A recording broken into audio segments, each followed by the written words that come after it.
అందరికీ నమస్తే. రాజకీయం సినిమా గమ్మతి చంద్రాలు వైరల్ అవుతున్న వీడియోలు గిట్ల తీర్ వార్తలతోని మన మైక్ టీ ముచ్చట్లు తయారుగున్నాయి. చలో చూసేద్దాం పండి. అంతకంటే మొదలైతే హెడ్లైన్స్.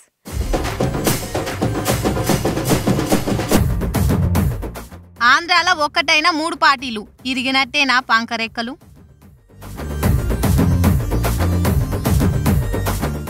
మహాలక్ష్మి పథకంలో పట్నమే నెంబర్ 1. పనిచేసే మహిళలకు సిటీనే కదా హెవెన్.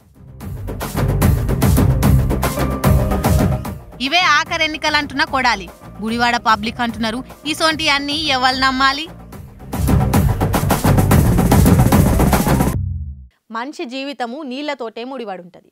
కాయ కష్టం చేసుకొని బతికేటోళ్లకు నీళ్లే ఆదెరువు. నీళ్లు లేనిది వ్యవసాయం నడుస్తుందా? పనులు సాగుబాటైతాయా? ఎన్ని బోర్లేసినా ఎడారి దుబ్బనే లేచి నెత్తికి చేతులు పెట్టుకొని కూర్చుంటాడు. కానీ ఒక్కోపారి దశ గట్టిగుండి బోర్ల నీళ్లు పడితే ఆ సంబరం మాటలలో చెప్పలేం. లేడి పిల్ల లెక్కనే లేచి ఎగిరి గంతేసి మస్తు సంబరపడతాడు. ఇగో గీ పెద్ద మనిషి లెక్క సంతోషం పట్టలేక శంగునెగురుతాడు రైతన్న. ఇక చూడుండ్రి, గీలేదో బోరేస్తున్నట్టుండ్రు. పొలంలా నీళ్ళెండిపోయినాయో ఏమో గాని నీళ్ల కోసం బగ్గని తిప్పలు పడుతున్నట్టున్నారు. వీళ్ళని చూస్తే మాత్రం మట్టిని నమ్ముకొని బతుకుతున్న బక్క పేద రైతులు లెక్కనే కనబడుతుండ్రు. ఈ పెద్ద మనిషిని చూస్తుండ్రా?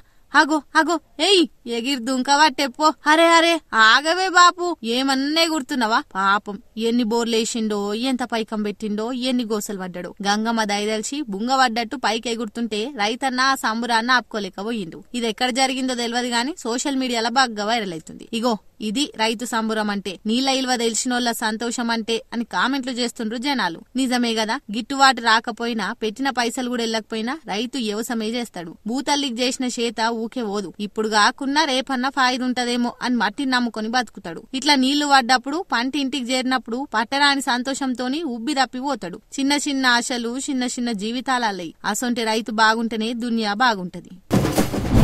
గుళ్ళకు జాతరాలైనా ఉత్సవాలైనా భక్తులు బాగా మంది వస్తారు. మరి వచ్చేటోళ్ళందరికీ సౌలతులు చేయాలనే సోయి ఉండాలి కదా ఆఫీసర్లకు. గా కొమ్రెల్లి మల్లన్న జాతరప్పుడు శివరాత్రికి ఎంతమంది పబ్లిక్ వస్తారు? అరే మనసు నిండా మల్లన్నను మొక్కుకోకుండా అయిపోయింది అధికారుల అలసత్వంతో.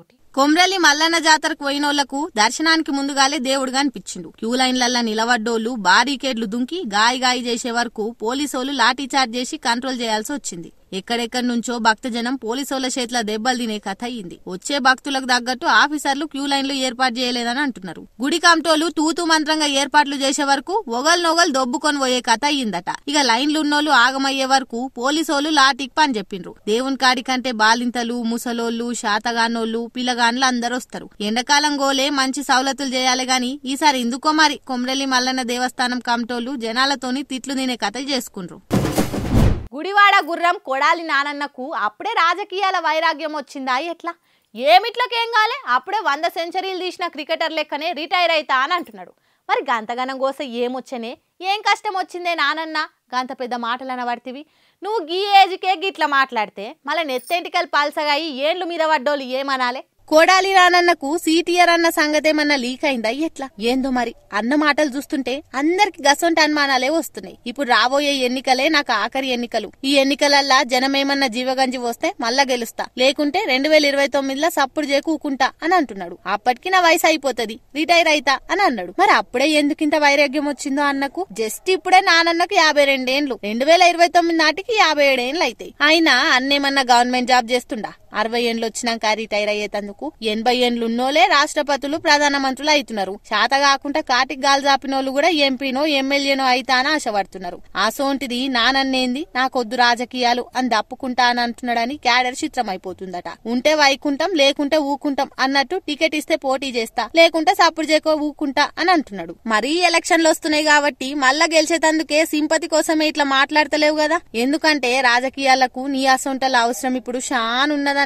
నీ లెక్క బూతులతోటి ఎక్స్పార్టోల మీద ఇసుకబడే ధైర్యం ఎవరికున్నదన్నా? సీఎం అయినా పిఎం అయినా కోన్ కిస్కారే గొట్టమని తిట్టే రేంజు నీకు తప్ప ఎవరికున్నది? ఖచ్చితంగా పాలిటిక్స్ కు నీయాసొంటోలే ఫిట్ అవుతారన్నా అని అంటున్నారట డీప్ గా హట్ అయిన కోడాలన్న ఫ్యాన్స్. పట్టు పోతే పక్క పొంటు ఉన్నోళ్ళు కూడా వాళ్ళు కరియరు. మార్కెట్లో ఇల్విజ్జత్ లేకుండా పోతుంది. ఏమో పరిస్థితి చూస్తుంటే గులాబీ పార్టీ కథ గిట్లనే ఉందేమో అనిపిస్తుంది. లోక్సభ ఎలక్షన్లలో అయితే అసలు పింకు పార్టీల సప్పుడే ఉండదట. ఏమున్నా బీజేపీ కాంగ్రెస్ల హవా నడుస్తుందట. అగో గట్ల గురకాయించి చూస్తారు. అయ్యో రామా, ఇది నేనంటున్న మాటలు కాదు, ఎప్పట్లెక్కనే సర్వేలు చెప్తున్నా ముచ్చట. ఎలక్షన్లప్పుడు సర్వేలు గిరివేలు బాగానే వ్యాపారం చేస్తుంటాయి. పబ్లిక్ పల్స్ ఎట్లుంటుందో తెలుసుకొని లీడర్లకు పబ్లిక్ రిజల్ట్ మీద ఓ అంచనా వేస్తుంటాయి. మొన్నటి మన తెలంగాణ ఎలక్షన్లు వచ్చిన సర్వేలన్నీ కాంగ్రెస్ దిక్కే ఊపుందని చెప్పినాయి. గాలి కాంగ్రెస్ దిక్కే వీస్తుందని మాక్సిమం అన్ని సర్వే సంస్థలు చెప్పినాయి. ఏదో ఒకటి రెండు మాత్రమే బీఆర్ఎస్ గెలుస్తుందని చెప్పినాయి. మొదలు ఎవ్వరు సర్వే సంస్థల రిపోర్ట్లను నమ్మలేదు గాని అటెన్కాలు ఇచ్చే సీట్లు ఓట్ల శాతాన్ని బట్టి నమ్మిండ్రు. ఎంపీ ఎలక్షన్లో కూడా అసొంటి సర్వేలే చేసి ఎవరు కూపుందో చెప్తున్నాయి. టైమ్స్ నౌ ఈటీజీ రీసెర్చ్ చేసిన సర్వేలా మళ్ళా కాంగ్రెస్ హవానే నడుస్తుందని చెప్తుంది. 17 లోక్సభ స్థానాలకు 8 నుంచి 10 సీట్లు కాంగ్రెస్ కు వస్తాయని చెప్పింది ఆ సంస్థ. అట్లనే కాంగ్రెస్ తర్వాత బీజేపీ సెకండ్ ప్లేస్ లో నిలబడుతుందట. బీజేపీ ఎంత లేదన్నా 4 నుంచి 6 సీట్లు గెలుస్తుందట. ఇక అటెన్క బీఆర్ఎస్ జాడ కనబడుతుందని ఈ సర్వే చెప్తుంది. తక్కువ 2 నుంచి 4 సీట్లు మాత్రమే బీఆర్ఎస్ కు వస్తాయట. అది కూడా చాలా కష్టం మీద. ఇక ఆంధ్ర సంగతికి వస్తే ఏపీలో గాలి మొత్తం వైసీపీ దిక్కే వీస్తుందట. వైసీపీకి 21 నుంచి 22 సీట్లు వస్తాయట. టీడీపీ జనసేన పొత్తుల కూటమికి తక్కువ 3 నుంచి 4 సీట్లు మాత్రమే వస్తాయట. అట్లనే పశ్చిమ బెంగాలు, రాజస్థాన్, గుజరాత్, మధ్యప్రదేశ్, ఢిల్లీ, బీహారు ఇంకా కొన్ని రాష్ట్రాలల్లో ఎన్డీఏ కూటమి గాలి నడుస్తుందట. మొత్తం దేశంలోనే 300 సీట్ల కంటే ఎక్కువనే గెలిచి మళ్ళా బీజేపీ అధికారంలోకి వస్తుందట. గుజరాత్ లోనైతే 26కు 26 ఎన్డీఏనే గెలుచుకుంటదట. చూసిండ్రా, ఇగో ఇట్లున్నదుల్లో పార్టీల కథ. చూడాలి మళ్ళా ఏమైతుందో. బస్సులేమో మా సొంటోళ్ళకి ఫ్రీ అయినాయి, కార్లు జీపులేమో లేకపాయి. మెట్రోలో పోదామంటే ఆ రూట్లో మెట్రో ఉండదాయి. క్యాబ్ బుక్ చేసుకుందామంటే ఏ 10 కిలోమీటర్లు చూసినా 500-600 ఛార్జ్ చేస్తారు. ఈ బైక్ ట్యాక్సీలు వచ్చి కొంత బెటరే అయింది కానీ సేఫ్టీ కాడికి వచ్చేసరికి కొన్ని భయాలు ఉన్నాయి. ఇక ఆ భయాలతోనే కర్ణాటక గవర్నమెంట్ బైక్ ట్యాక్సీలను తీసేసిందట. ఆగో, పబ్లిక్ అక్కడికి వచ్చే పనిని సర్కార్ ఎందుకు తీసేసిందో.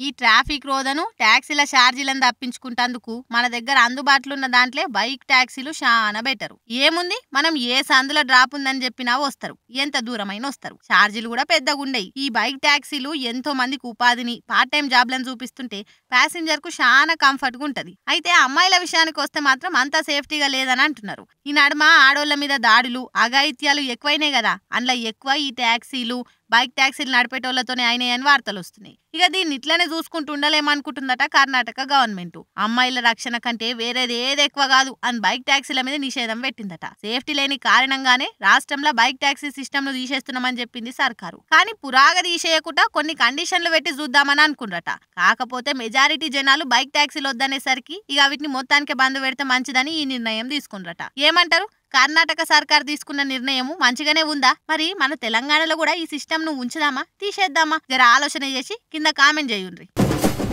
అబ్బా, మాకు ఈ ఫ్రీ బస్సులు వచ్చి మస్తు పురుసద్గుందబ్బా. లేకపోతేనా ఆ క్యాబులు బుక్ చేసుకొని దానికోసం ఎదురు చూడలేక ఆ ఛార్జీలు కట్టలేక నెత్తి నొప్పి ఉంటుండే. వచ్చిన జీతం రాన్ ఫోన్ కార్డ్స్లకే అన్నట్లు అయిపోతుండే కథ. మా సొంటోళ్ళు ఉండ్రు కాబట్టి ఈ ఫ్రీ బస్సు గ్యారంటీ పథకం సక్సెస్ఫుల్ గా నడుస్తుంది. మరి ఎవరయ్యా ఆడోళ్లను ఇంట్లోనే ఉంటుర్రు, గిన్నెలు గిలాసులు దోముకుంటా బతికిడుస్తుండ్రు అన్నది? పాపం వాళ్ళు కూడా మొగోళ్ళ లెక్కనే మస్తు కష్టపడుతుండ్రు. అన్ని రంగాలల్లా మొగోళ్ళతోని సమానంగా కష్టపడుతుండ్రు. ఎవలో చెప్పుడు కాదు, బయట ఒకసారి చూడుకోండి, మీకే తెలుస్తుంది. అట్లా కూడా డౌట్ ఉంటే ఆర్టీసీ బస్సులలో చెక్కింగ్ చేయుండ్రి. బస్సుల సగానికి ఎక్కువ ఆడోళ్లే కానొస్తారు. మొత్తం ఆడోళ్లే నిండిపోయి మొగోళ్ళకి తక్లీఫ్ అవుతుందని డిమాండ్ చేస్తే నడుమ ఒక 2 రోజులు మొగోళ్ళ స్పెషల్ బస్సులు కూడా తిప్పిండ్రు. అయితే ఈ పథకంతోని ఆర్టీసీ మీద బాగానే భారం పడుతుందని చెప్తున్నారు ఆఫీసర్లు. ఇక ఆ భారం గీరం సర్కార్ చూసుకుంటది గాని మహాలక్ష్మి పథకం ద్వారా ఏర్పాటు చేసిన ఫ్రీ బస్సులతోటి ఆడోళ్ళని గమ్యానికి చేర్చుట్లా హైదరాబాద్ రీజియన్ నెంబర్ 1 ప్లేస్లుందట. జిహెచ్ఎంసీలా మొత్తం కలిపి 2670 బస్సులున్నాయట. అందులో హైదరాబాద్ రీజియన్ కెళ్లి 1410 నడుస్తున్నాయి. గ్రేటర్ జోన్ లా ఆర్టీసీ బస్సుల దినం 14.50 లక్షల మంది ఆడోళ్లు జర్నీ చేస్తురట. ఈ లెక్కన మహాలక్ష్మి పథకం ద్వారా ఆడోళ్లను గమ్య స్థానాలకు చేర్చుతున్న రీజియన్లల్లా హైదరాబాద్ రీజియన్ టాప్ పొజిషన్లుండి రికార్డు కొట్టిందని అంటున్నారు ఆఫీసర్లు. ఇగో ఇట్లుంటది మళ్ళీ హైదరాబాద్లతోని ముచ్చటంటే. గవర్నమెంట్ ఆఫీసులలో పనిచేసేటోళ్లకు సర్కారు ఇచ్చే జీతాలు సరిపోతలేనట్టున్నాయి. పాపం తలా ఇంత చెందలేసుకొనైనా అలా ఖర్చులకు పైసలు ఇవ్వాలి. ఇక కూరగాయలకు, పప్పులకు, ఉప్పులకు చాలా తక్లీఫ్ అవుతున్నట్టున్నది. అందుకే లంచాలకు ఎగబడుతుండ్రు కావచ్చు. ఇలా కక్కుర్తి పాడుగాను దేశం కోసం సేవ చేస్తున్న జవాన్ దగ్గర కూడా లంచం అడిగి అలా లేకి బుద్ధేందో చూపెట్టుకుంటారు. ఇగో చూస్తున్న రానుల్లా ఈ అన్న పేరు అశోకు. ఈయనుండేది ఆర్మీలా.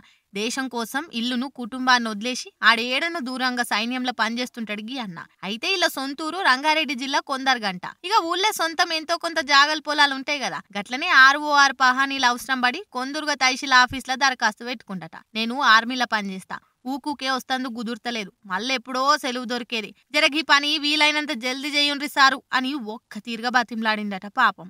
గవన్నీ మాకు తెలియదు, నువ్వు జవాన్ అయితే మాకేంది, కిసాన్ అయితే మాకేంది, మాకు లంచం కావాలి, నీ పని చేసి పెడితే ఏమిస్తావో ఎంత ఇస్తావో చెప్పు అని డిమాండ్ చేసిరట. అగో ఫ్రీ సర్వీస్ చేసేది పోయి గిట్ల లంచం అడుగుడు తప్పు కదా సారు అని క్వశ్చన్ చేసినందుకు లంచాన్ని అమాంతం పెంచేసిరట.